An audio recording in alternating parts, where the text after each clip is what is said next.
The Special Operations Group converge on the Seascape Cottage, and as stated before, there is a siege where shots are being fired, tactics are that lights are being turned on and off, there are distractions, noises and smashing furniture, and the reports by attending police were that initially there seemed to be multiple shooters at the Seascape Cottage, including reports that shots were coming from different angles and different locations.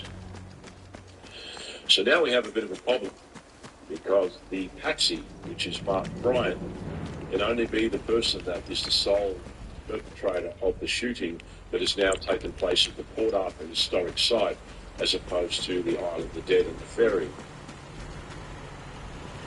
We have operatives inside the Seascape Cottage. We have police surrounding. Night falls. At some point, a firearm with night vision equipment is used to be able to keep a check on all of the encroaching Special Operations Group police to make sure that they don't get too close. Yes, hello, how are you? Oh, very well, thanks, Jamie, yourself? Well up till now, the past few 20 seconds, what I've actually found out, though, is that one of your boys is right outside, north-east, I'd say, with an infrared gas. We'll just ask him to move on. Oh, we'll do that now. There's also a very high likelihood that the police radio is present, because at some point Martin Bryant, who's taking the pseudonym Jamie, says, what I've just found out is that one of your boys is on the northeast corner. It's just a use of word, but he doesn't say, what I've spotted is one of your boys on the northeast corner. He says, what I've just found out. Possibility then that, and most likely, that any operatives would have had some form of police communication to be able to keep a check on what was taking place at Port Arthur, monitor the situation in essence. Jamie says that he does have a rifle with night vision equipment. He does state that he can see one of the Special Operations Group on the northeast corner with an infrared scope, and he says, I've got one of these scopes that's on these rifles. Do you want me to tell you the name of it? It's a laser scope. So in essence, he has some kind of device, line of sight device, to be able to pinpoint Special Operations Group police at night time. So now we have an issue. We have the patsy, who's now clearly identifying himself as a person involved in the siege. However, Terry McCarthy, the police negotiator, is on the phone to Jamie, and they have to once again continue the breadcrumb trail that's been created right from the start, all the way through and all the way back. So Jamie is not identifying himself. He's not himself. Jamie is mentioning that he's with Rick. He says he knows Rick well, he knows Rick's wife, and says that she is high up. Terry McCarthy asks, I don't know what you mean by that. He says, you know, in intelligence and the universities and everything. Perhaps a bit of a slip-up that Martin Bryant had given away, that there was intelligence involved in the operation, because remember, he thinks he's part of an operation. He's told, of course, when they have the hostage, that the new story is that he had taken the hostage at gunpoint and forced him into the BMW and taken him back to Seascape, and that there was an explosion and somehow Glenn Pearce must have died in the car. This is the only recollection Martin Bryant has of his involvement in any kind of violent activity involving Port Arthur. When Terry McCarthy is talking to Jamie, he says, we've got this situation with you having a siege, and there's the shooting at Port Arthur. Martin had asked, what's gone on at Port Arthur? And Terry had replied, there's been a shooting, and Martin's response as Jamie was, oh, they weren't killed, as a question, which is once again an unusual thing to say. Someone who had just taken part in killing 35 men, women and children and injuring 28 others would have a very clear idea of what they had accomplished. But he literally said, oh, they weren't killed. Now, this is also a person that, if it was Martin Bryant, as the mainstream narrative claimed, he's supposedly just murdered men, women and children with impunity, and yet he has the opportunity to shoot police with night vision equipment, and instead of doing so, he warns them off. Once he says, I've spotted one of your men on the northeast corner, he says to Terry McCarthy, can you tell him to move back? And Terry McCarthy replies that they will do that. They don't want to see anyone hurt. Why would not Mark Bryant, if he was the sole perpetrator, shoot the police officer? Unless part of the operation is that it's a false operation. It's not meant to shoot any police. No police are meant to die.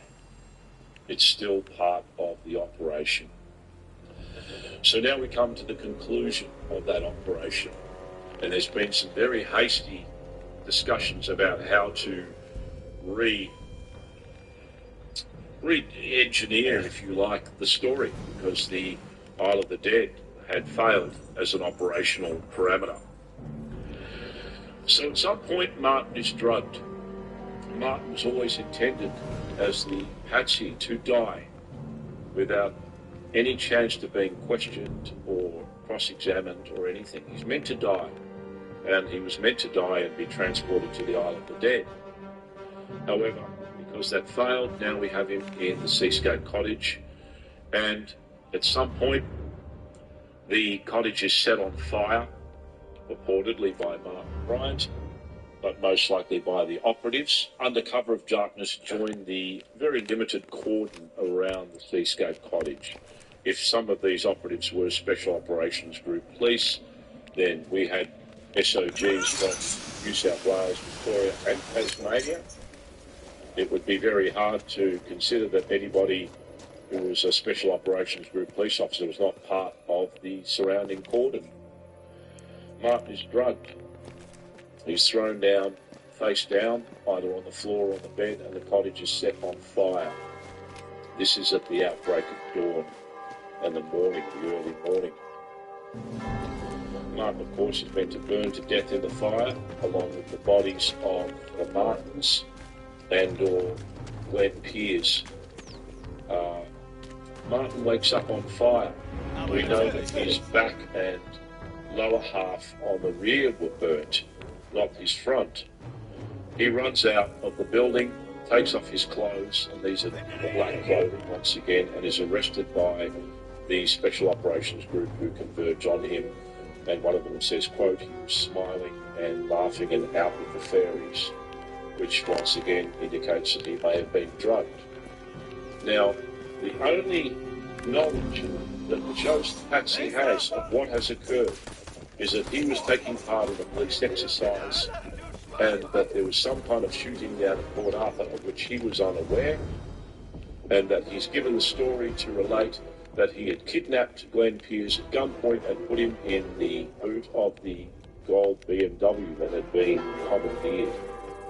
This is also why later on, when he recounts that recollection to Inspector Warren and Payne, he's confused, and he reports that he had actually kidnapped Glenn Pearce at the Fortescue Bay Road turnoff, and that there was a woman there with a baby who said that she wanted to take part in the kidnapping, and that he said, well, I've got this bloke here, okay, hop in. Once again, suggesting that his belief was that it was, in essence, a charade, a false kidnapping. So then Martin is arrested, and all of the pieces are put together via witness statements. The Volvo, the passport is discovered in the glove box. Martin conveniently doesn't identify himself to Terry McCarthy during the negotiation, but at some point he readily offers up and rattles off his passport number to Terry McCarthy out of the blue. So suddenly they know that it's Martin Bryant. A photo is very quickly circulated of Martin Bryant, and he becomes the sole gunman for the Port Arthur massacre. The rest is history, of course. He's arrested and kept in solitary confinement for 5 months with very little access to information, and as reported in previous episodes, my understanding is he held a not guilty plea staunchly for something like 5 months before changing his plea to guilty, partly due to the manipulations of his so-called defence lawyer, John Avery, who had convinced his mother to show up to the prison and get him to change his plea. Otherwise, he would never see his mother or his sister Lindy again. Also, I have credible reports that the confession was extracted under a protracted and sustained level of torture, and I mean very severe torture. So Martin Bryant, months later, gives an interview with Inspectors Warren and Payne. His behaviour during the interview is frivolous and laughing, almost treating the whole thing like it's a big joke. Yeah, you convinced there that there were 35 people there.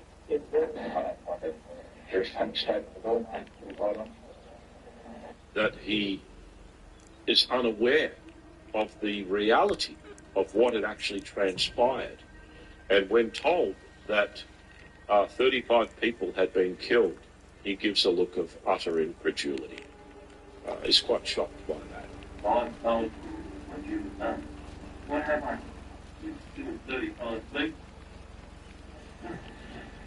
So I guess to wrap all up, what I've just outlined is, of course, a hypothesis, an alternate narrative that may explain why the operation was supposed to have gone a certain way, how it went off the rails, and why the improvised story that was then put forward as the mainstream and accepted narrative of events has holes in it, unresolved questions, and why that also then necessitated a need to, in essence, create a cover-up to make sure that there would be no open trial, to make sure that there would be no coronial inquest or commission, that no evidence would be tendered, no firm, hard evidence, ballistics, forensics, DNA. The abandoned Volvo that was left at the toll booth was allowed to sit overnight with the windows down under very cold and precipitous temperatures,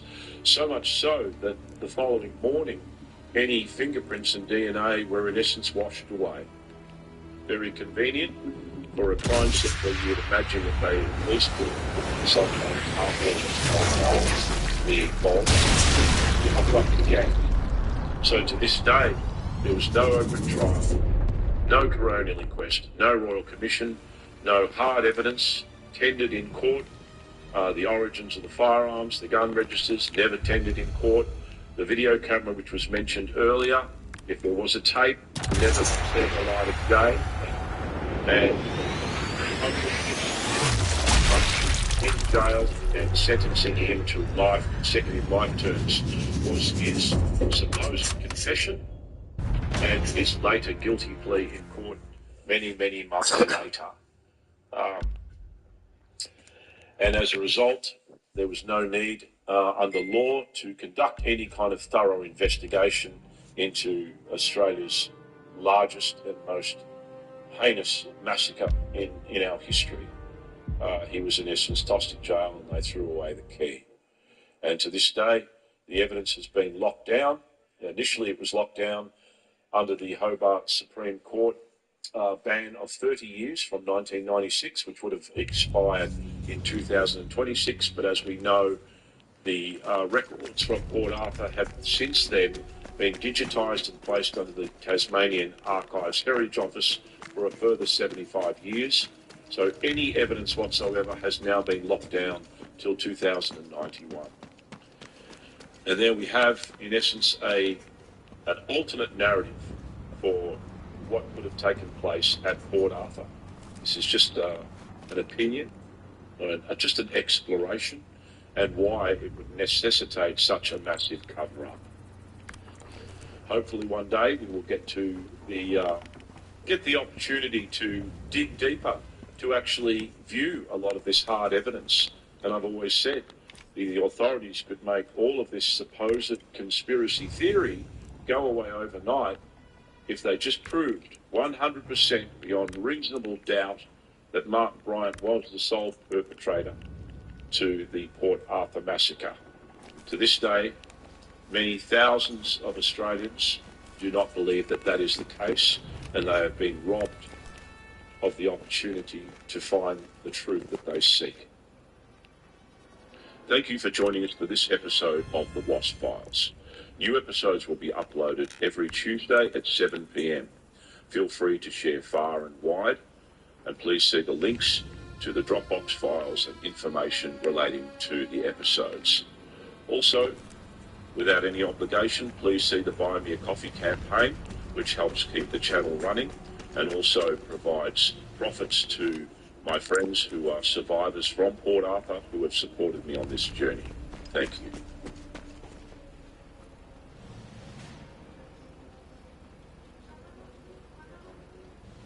In another statement, Petra stated that the Martin that she knew was gentle, that he was never violent towards her or his mother or verbally abusive. His mother apparently did aggravate him, and that they had words and he would be caustic to her sometimes, but she said that he was a gentle person, and also was interviewed by the media at some point. Maybe gentle and kind, and would look after me.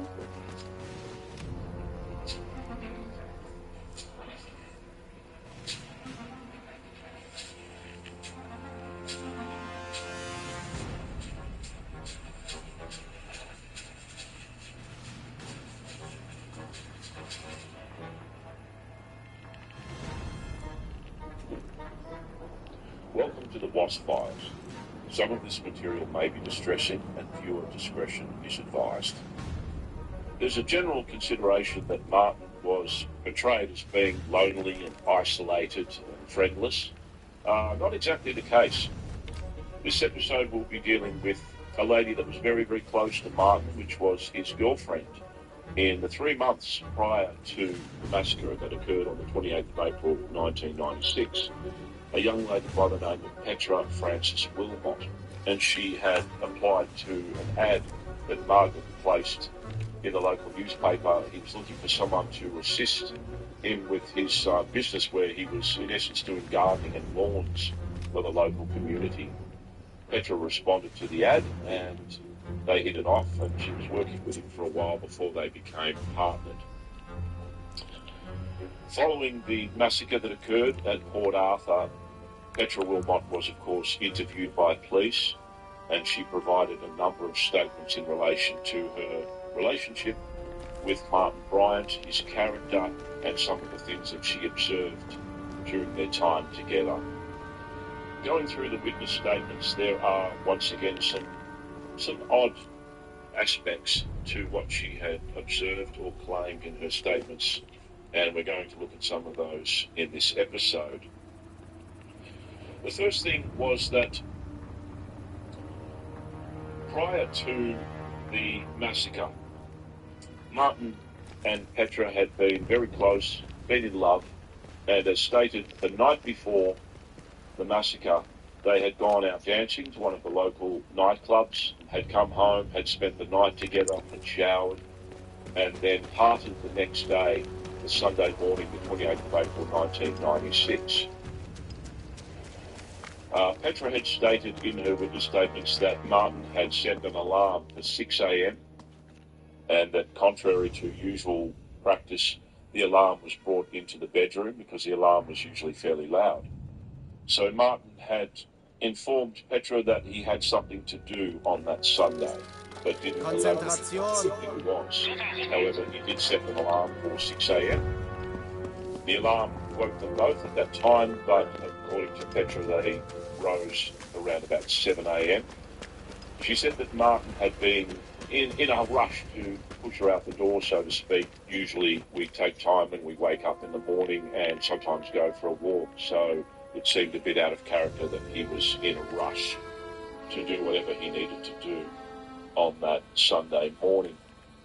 They departed, and the next that Petra had heard about Martin's involvement with the Port Arthur massacre was that she had seen the reports that began flooding all of the news channels that there was a siege at the Seascape Cottage. Petra had also stated in one of her witness statements that The night before, which was the Saturday the 27th of April, that she wanted to come over and see Martin at his place in Clare Street, Newtown, and that he had communicated to her not to come over until he had received a call from Melbourne. And she stated, "What's the call about?" And he said, "Oh, it's in relation to a German TV, and that if they call, you can come over at 5 p.m. As it turned out, supposedly this call did not occur, and that she was able to come over after that time at 5 p.m. So Martin, in essence, was waiting for some kind of call from Melbourne, which he then asked Petra to wait for before she could come over and visit him. She went on to mention there was no further indication that a German TV had been bought by Martin, or no further discussion on the purchase of such a television. It was known that Martin would take trips to Melbourne and interstate to other cities in Australia as well, Queensland being one of those. At the time when the reports had surfaced that there was a siege occurring down at Seascape on the Sunday, Petra had rung up Martin's mother, Carleen Bryan, and had communicated that she was worried. And Carleen had responded, "Oh, look, I don't think it's a problem because Martin was probably in Melbourne because he had a tendency to take trips to Melbourne and not let people know that he was going there." So initially, she was trying to allay Petra's concerns about Martin being involved in the Seascape Cottage siege. And later that evening, of course, both Carleen and Petra were visited by the police and informed that they believed that Martin Bryant was conducting the siege that took place at the cottage, at Seascape Cottage. Subsequent to that information, the police had, of course, interviewed Carleen and Petra in detail. And there were some observations that were made in those statements which deserve answers to, and seem to suggest that there were some odd occurrences surrounding Martin's involvement in Port Arthur. One of the observations that Petra had made in her statement was that Martin had had few friends, but that he had what she called an enemy, someone that had distressed Martin enough that he would be reluctant to answer the phone in case this person called. She stated this person was known as Tiger.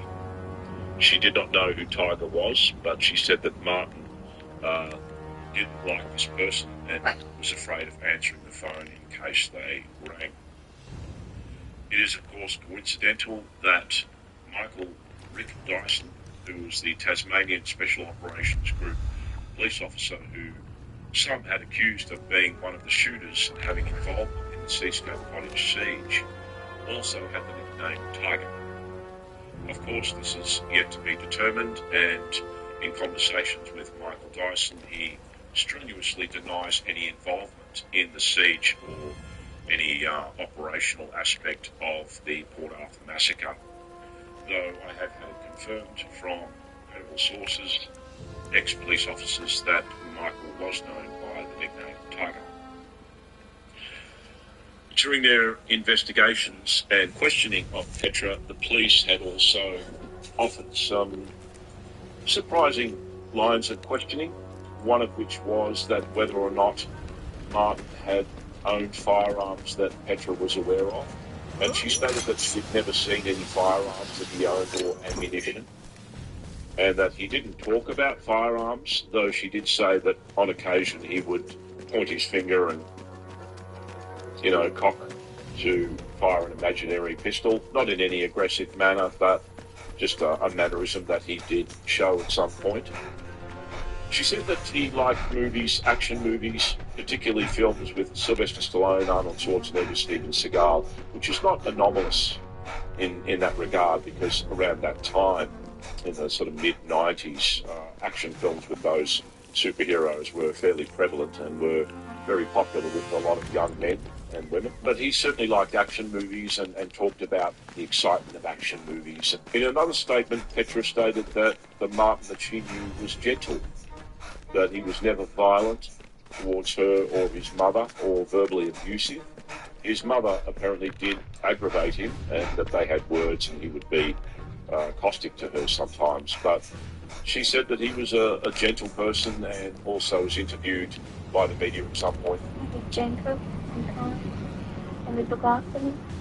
So Petra certainly didn't have any observations or statements made that she considered Martin to be a dangerous, sadistic or violent person at all, nor that she had seen firearms or ammunition.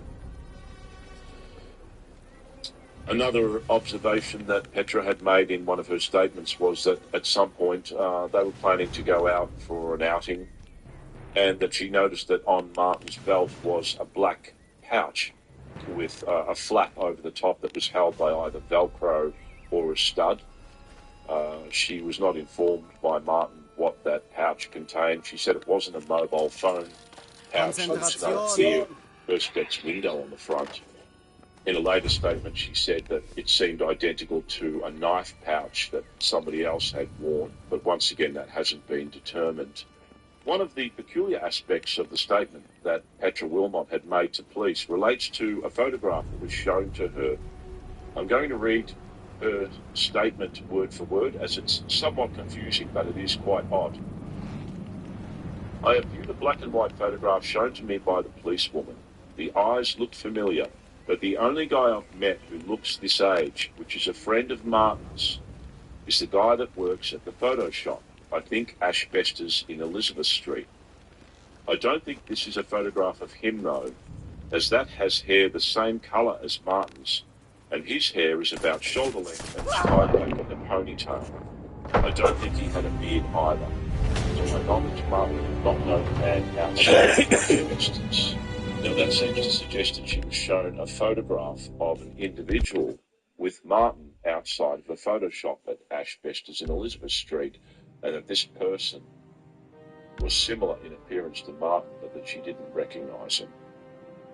Once again, I don't know why that photograph would have been shown to Petra, what the intention was, or what information there was regarding the photograph being taken and who that individual was. Other questions that were asked by the police when interviewing Petra Wilmot were, was she aware that Martin owned any handcuffs?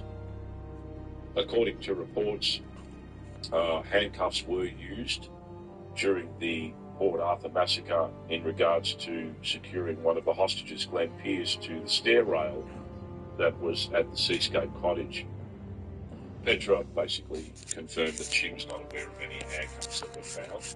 There were some reports that empty handcuff packets were located at 30 Clare Street in Newtown, but this hasn't been confirmed either. In regards to Martin Bryant's mental conditions, Petra stated that she was not aware that Martin was taking any medication. She did, however, say that she had seen a bottle of pills with a complicated name she couldn't pronounce that began with E. I have seen psych reports that Martin Bryant was on medication for schizophrenia, that this medication should not be taken if you don't have schizophrenia, and there was some contradiction in terms from some of the psych reports as to whether or not Martin was schizophrenic. So once again, it's a little nebulous in regards to his mental states. At some point, Petra was informed by police that the shooter had used the term wasps and Japs during the Port Arthur massacre, and that she had confirmed that Martin had spoken in relation to those terms in the past as well. She was also played an audio recording of the conversation between Terry McCarthy, the police negotiator, and Jamie, which was held during the siege at the Seascape Cottage, and she confirmed that the voice of Jamie was in fact Martin Bryant, and that she recognised some of the terminology that was used. So the observations that Petra had made about her boyfriend Martin Bryant was that once again there were some contradictions there, that there seemed to be, on the surface they were happy, in love, that he was gentle and kind, looked after her, but that there may have been some aspects to his behaviour or character that she was unaware of or had no knowledge of. And some of those seem to suggest that Martin had involvement with some other people outside the sphere of their relationship. Thank you for joining the WASP Files. Please feel free to share far and wide, and see the Dropbox link on the YouTube channel and some of the material.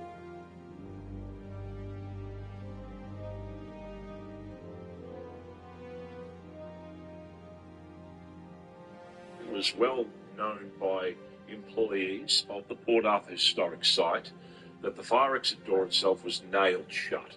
This was reported quite clearly by Wendy Skua, who was an employee at the Port Arthur Historic Site.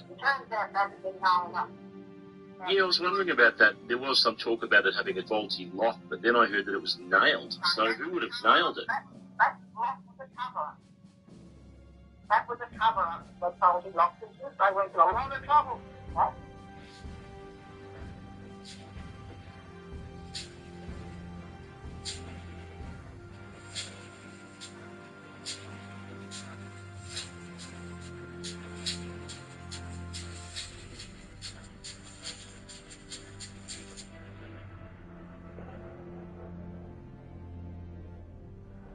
Welcome to the WASP Files. Some of this material may be distressing and viewer discretion is advised. It's generally known that the biggest mass shooting in Australian history at the time by a lone gunman, which was the Port Arthur Massacre, had an outrageous lack of investigation in that there was no coronial inquest, no royal commission, and no open trial for the convicted perpetrator, Martin Bryant. A crucial aspect of a coronial inquest into something as major as Port Arthur relates to the state mandate that whenever there is death by violence, death by firearms, for instance, death by fire, or if foreign tourists died on Australian soil, that generally it's requested, it's mandated that there must be a coronial inquest. The magnitude of Port Arthur alone, in terms of the crime, should have warranted such an inquest, but the coroner at the time, Ian Madison, had commenced an inquest and then discontinued that inquest. In essence, basically preventing any kind of coronial findings in relation to the Port Arthur Massacre. There is a lot of, for want of a better term, legal wrangling over the legitimacy of being able to quash a coronial inquest. There was certainly pressure from our then Prime Minister at the time, John Howard, and Ray Groom, who was the former Premier of Tasmania, to not continue with the coronial inquest, ostensibly on emotional grounds, that the notion was they didn't want to drag victims and survivors through a trial that might go on for a long amount of time or revisit the horror of that day, which, in my opinion, is just outrageous. Of all the crimes that have been committed over the decades in Australia, the Port Arthur Massacre should definitely have warranted a coronial inquest from a number of different viewpoints, if you like. The first is the crime itself, because we did have multiple deaths by violence and fire, where the Seascape Cottage had been set on fire. The owners were found deceased inside and incinerated, along with Glenn Pearce. There were, of course, foreign tourists that were visiting the Port Arthur site on the day, and some of those had lost their lives. There were victims, there were people injured. There, of course, is the fallout from the trauma of just being present and experiencing something like that. There's been some investigations into the Coronial Act that applied at the time of the massacre. Ostensibly, the decision for the coroner, Ian Madison, not to continue a coronial inquest was utilising terminology that applied from a 1995 amendment in the Coronial Act to the original 1957 Coroners Act. The 1995 amendment to the Coronial Act, which was enacted virtually just before Port Arthur, changed the parameters whereby a coroner had to go through a number of processes to be able to sign off on a coronial inquest. In essence, it allowed a lot more relaxation in terms of being able to follow through those processes, to be able to discontinue without giving any kind of detailed reasons, explanation. This was ratified by the coroner, Ian Madison, when he sent a letter to some of the survivors from Port Arthur saying that he had commenced a coronial inquest, but had decided to discontinue the coronial inquest, particularly if his findings would be inconsistent with those of the Hobart Supreme Court. This is terminology that actually exists in the coronial legislation. In essence, it's saying that if there was some kind of discrepancy between the findings of the coroner and those of the Hobart Supreme Court, that there was opportunity or avenue for the coroner not to be able to continue with an inquest. However, given the timing of the legislation, and after much research, I have discovered with the assistance of a colleague that the Coronial Act that was in force at the time was the 1957 Act, which was a lot more stringent in regards to the processes that had to be carried out by the coroner in order to fulfil his coronial responsibilities. So the 1995 Amendment Act wasn't actually brought into act, so to speak, or given what they call royal assent until after Martin Bryant had been convicted. So, in essence, Tasmania was still operating under the 1957 Coronial Act, and that there were processes that were a lot more strident in regards to the coroner carrying out his required duties. Whether or not those processes were completed is still under investigation. However, there is certainly a degree of questioning about whether or not the correct process was followed in that case. Now, separate and associative to the decision to not have a coronial inquest and the consequent form of outrage very much for there to be a coronial inquest related specifically to the operation of the Port Arthur Historical Site itself, which was a government-run site. Now, this is very important because as a government-run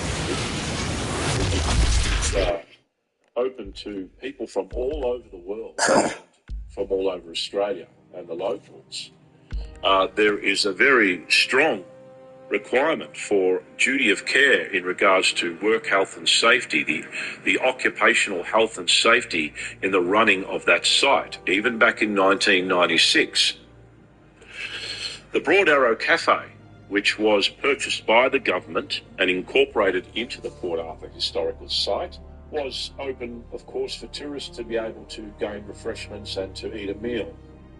Like most buildings, irrespective of whether they're government or not, there is a requirement for public amenities to have a fire exit. Of course, in the case of emergency or fire, that there are alternate sources of exit for anybody that is facing any kind of emergency. On that tragic day of the 28th of April 1996, the cafe was very crowded. There were a lot of people there. It was a sunny Sunday afternoon, and the cafe was doing a thriving trade. When the shooter had entered the Broad Arrow Cafe and begun firing, of course, panic set in, and there were a lot of people in a fairly confined space. Now, some of those had attempted to escape through the Broad Arrow Cafe fire exit door, only to discover that they could not escape. As a direct result of that, 7 people lost their lives, contributing, of course, to the horrific figure of 35 people killed and 28 injured. Investigation was, of course, carried out into why the fire exit door did not act as a fire exit during the shooting. Initial reports were that the door lock itself had been inoperable, that there... A breaking update about this diaper sniffer right here.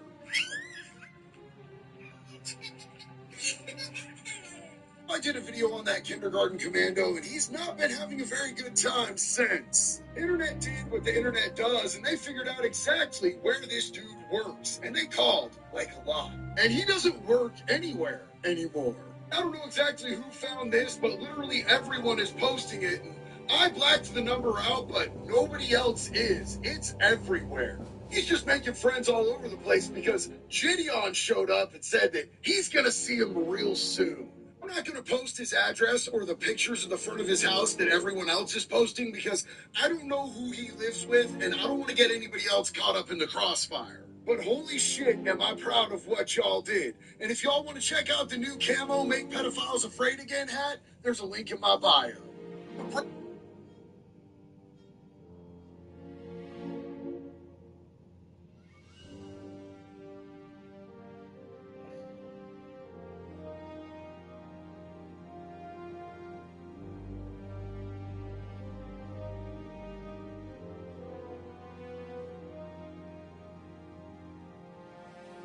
Getting shirt off. It's a modern day swastika. What you mean, this shirt? This shirt right here? How about... No. Wait, shh. Do you hear that? Is that a dog whistle? No, that's a fucking wood chipper. Because every time they catch a child predator in the state of Florida, they're eligible for the death penalty. Because when you Florida around, you find out. Personally, I love all these comments that are saltier than the ocean water in the great state of Florida because it just gives me another opportunity to let y'all know there's a link in my bio if you want to get this shirt. That's how you make money off a crybaby right there. Smooth operator, smooth operator. So let's get into it. Terry Clark, let's go.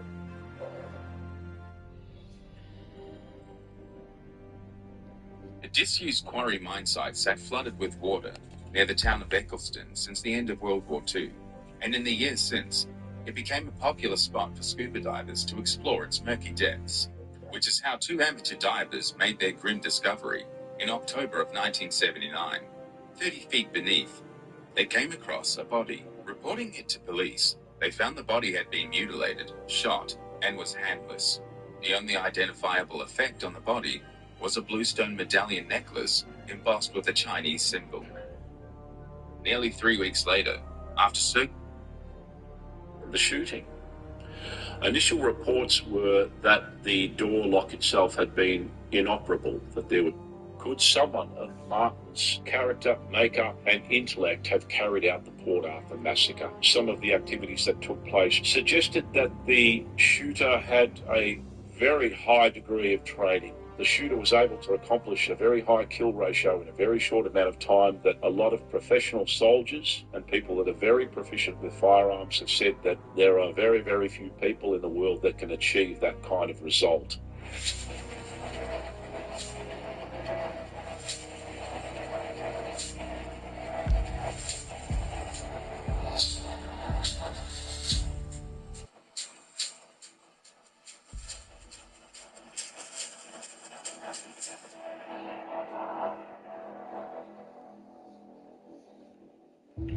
Welcome to the WASP Files. Some of this material may be distressing, and viewer discretion is advised. The main question on everyone's lips regarding the Port Arthur massacre is, was Martin Bryant solely responsible for the tragedy? A follow-up question is, was Martin Bryant capable of carrying out something as heinous as the Port Arthur massacre?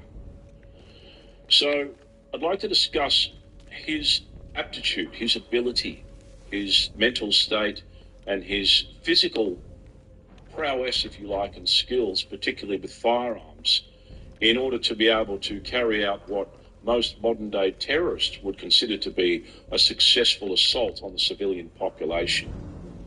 It's been well reported that Martin had an IQ of 66, which makes him the mental equivalent of an 11-year-old child. He was a grown man, of course, and had a lot of mental disadvantages. This had been reported that he may also have had an Asperger's type syndrome and possibly suffered from schizophrenia. A lot of the medical diagnoses of Martin's mental state have been fairly nebulous. Nothing's really been locked down as to exactly what were his skills and his deficiencies. Relating to a mental disadvantage, if you like, is also considerations of physical disadvantages such as eye-hand coordination, the ability to reason, the ability to improvise, to think on his feet, to be able to pre-plan and to carry out, in essence, a well-planned and large-scale magnitude physical assault with firearms that ended up with such a high kill ratio that people were astounded to this day. Could someone of Martin's character, makeup and intellect have carried out the Port Arthur massacre?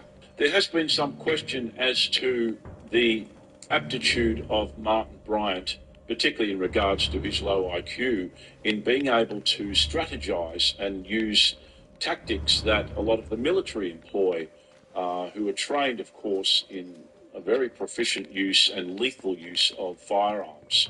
One of these was that Martin Bryant had taken a lot of trips overseas because he'd inherited a lot of money, which enabled him some degree of freedom to be able to travel, even though a lot of his finances were controlled under a public trustee. So Martin had been able to organise trips overseas, book tickets and take flights and book in luggage, apparently, which suggests that, he was able to be capable of undertaking international flight to many countries.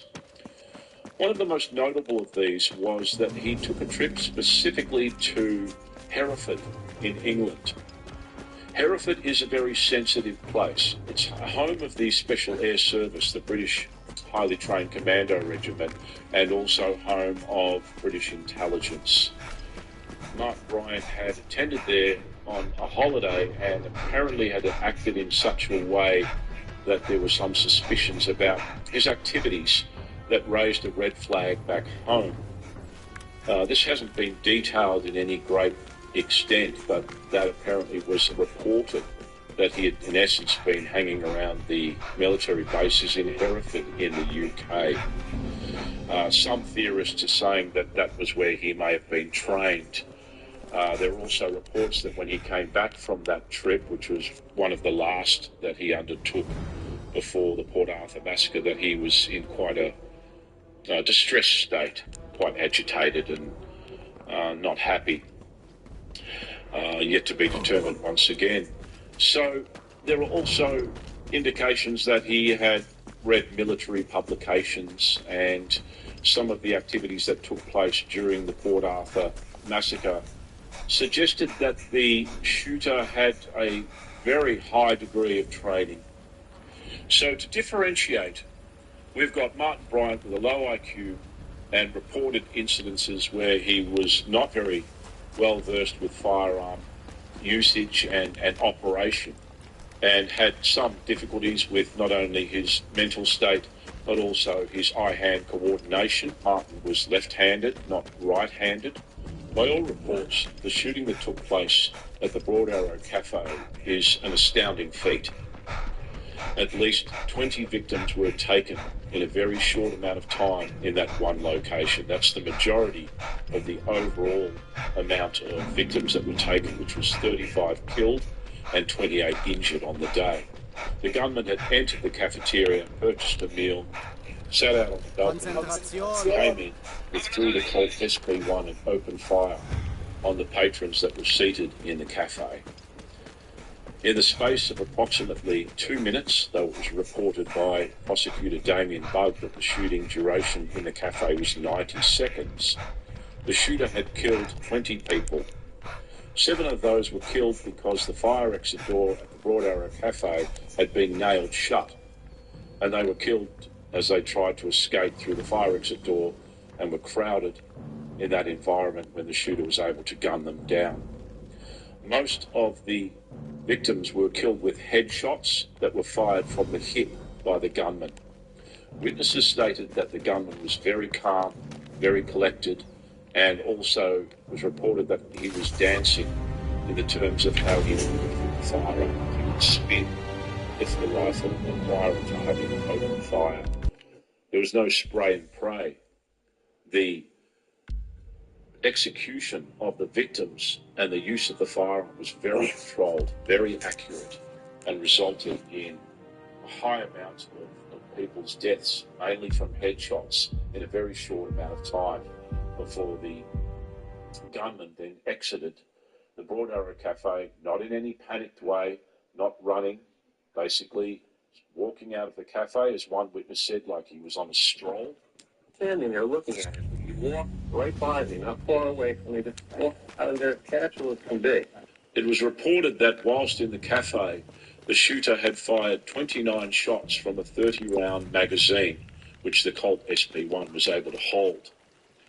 This is considered to be a military tactic in the sense that when you're in an enclosed space and there is some kind of danger of being apprehended or someone trying to grab the rifle, before changing magazines, trained individuals leave one round in the breech of the rifle so that whilst they are reloading, the gun is never empty.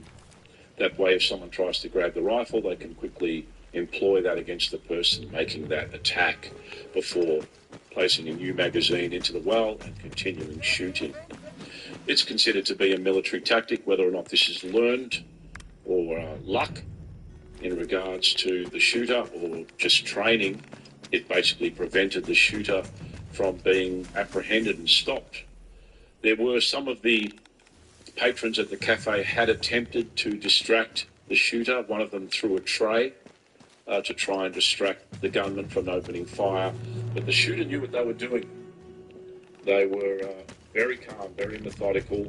There didn't seem to be any highly emotive state, which comes down once again to training and mental aptitude, because in the event of something like a combat situation, a lot of physiological and psychological factors come into play. As stated before, it's not just as easy as pulling a trigger. There's a rush of adrenaline.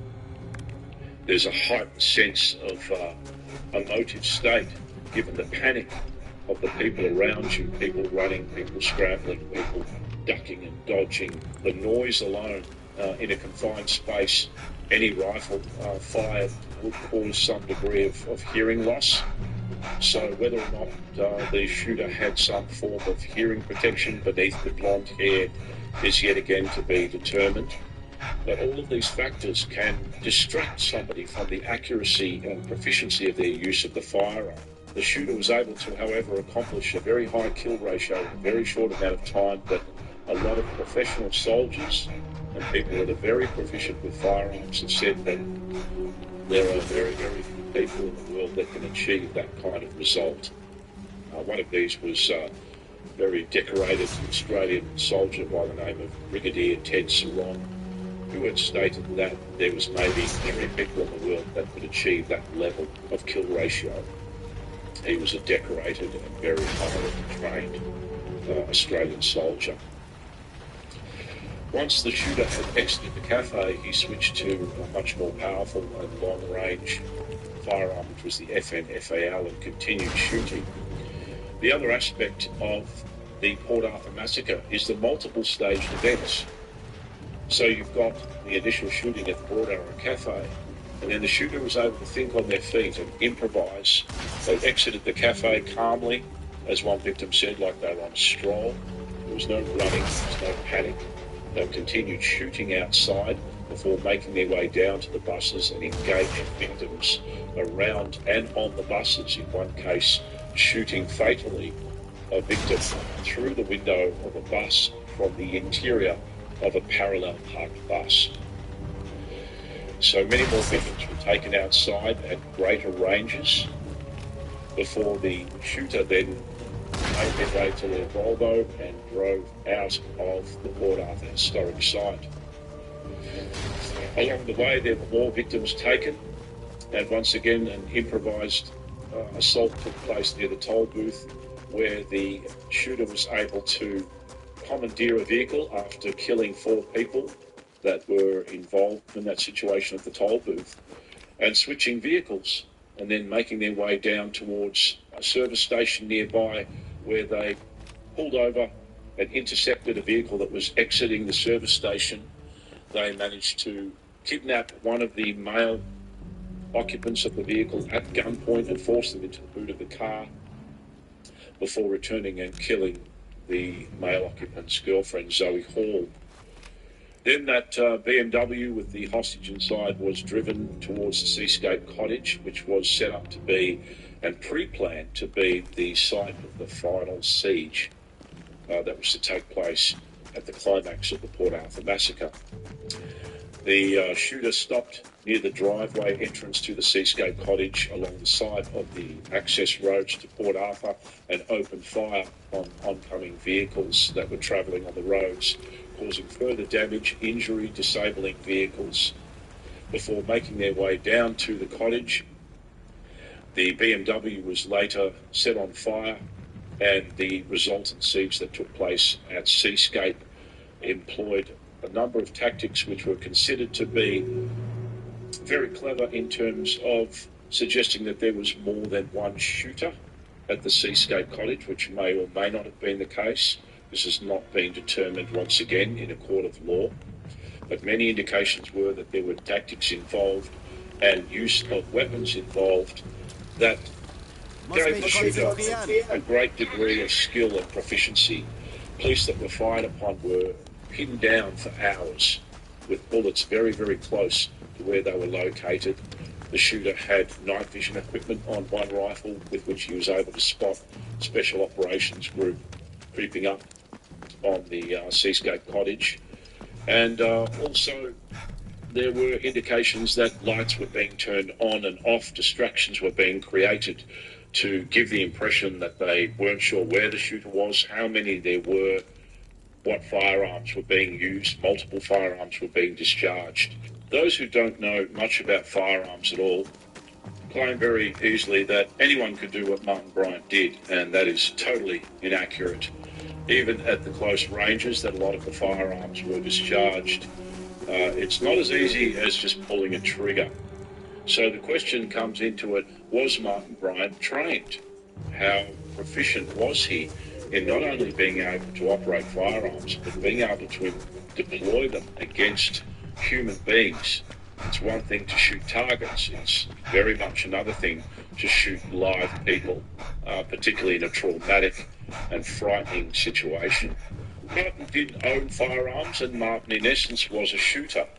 When he was aged 14, his father bought him an air rifle, and apparently he used to not only shoot birds with the slug gun, as they used to be called, but was reported to shoot at tourists when they stopped to, pick fruit that had been placed by the side of the road for them to purchase. This was considered to be a strong indication of his violent and antisocial behaviour. From personal experience, and I know growing up as a child where I was living, every kid had a slug gun, as they were known, air rifle. Before they were considered to be air arms that needed to be registered as weapons, every kid had a slug gun, and every summer they would decimate the bird population. There was almost like a private place where someone would come to school and say, "Oh yeah, I shot 26 birds this summer." As as unethical as that may seem, air rifles and slug guns were pretty much another part of any kids or teenagers' upbringing back in the early days of the 1970s usually up to the 1980s. And Martin Bryant was not really anomalous in that regards. He had a slug gun, and he used a slug gun. I do know that when I was around at that time as a child, that there were people too that would shoot at cars, not to deliberately hurt people, but it was a very irresponsible use of slug guns because they were not considered to be lethal, though certainly you could lose an eye with an air rifle. So Martin apparently was a good shot with an air rifle. Later on, of course, and came into some money from the wealthy heiress Helen Harvey. He was able to purchase firearms of a much higher caliber and relevant lethality if misused. There is still a little bit of mystery as to exactly how many firearms Martin Bryant owned, whether they were legally purchased, and more importantly, how efficient he was with those firearms. Martin, by his own claims, was that he didn't shoot a lot, that he would take paper targets out in the bush and shoot the paper targets. Whether or not he was a super accurate shooter with some of the firearms that he allegedly did own, such as the Colt SP1 and the FAL rifle, a AAA Australian Arms semi-automatic rifle was discovered hidden in a piano at his house in Clare Street, Newtown. Never been determined whether that firearm was used or shot. I don't have any indications of whether he used to shoot at a gun club. He also had the Daewoo semi-automatic shotgun, and he claimed that he didn't shoot it because it sort of frightened him, which is a very unusual thing to say for someone who enjoyed firearms. Colt SB1s and FALs also make quite a loud noise and could be considered to be frightening to fire. Some of the reports from people that had interactions with Mark Bryan supposedly seem to indicate that he was not very proficient in the handling of the guns that were in his possession. Prior to Port Arthur, somebody had decoyed the only two police close to the Port Arthur site away from Port Arthur. Their job in a critical response was to close the swing bridge across to the mainland, in essence to control any emergency site. These two officers were decoyed 30 minutes away to the other side of the island at the saltwater mines on a bogus hunt for drugs that supposedly had been found there. Once the constables arrived, they discovered jars of soap powder. Whilst they were over there at the mines, the shooting took place at Port Arthur. That is a very clever decoy endeavour. If you get the only two police officers in peak Port Arthur side of the road, in essence, leaving the entire site unguarded.